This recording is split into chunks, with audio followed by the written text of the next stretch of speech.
he had taken on the DMK on the issues of corruption, on dynasty specifically. And today, the Chief Minister from this stage responded on the issue of dynasty, saying BJP is no one to lecture on the issue of dynasty. How would you see that aspect, sir? Big policy. India is a democratic country.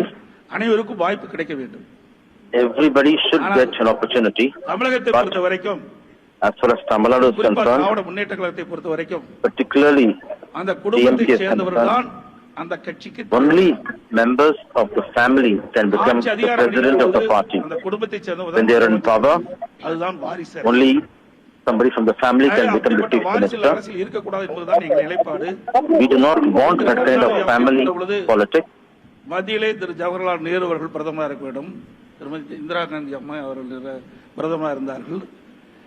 Pandit Jawaharlal Nehru was the prime minister. Later it was Indira Gandhi, later Rajiv Gandhi. Today, that kind of a family politics is in DMK. This is a danger for democracy. If members of the same family remain in power, there will be corruption.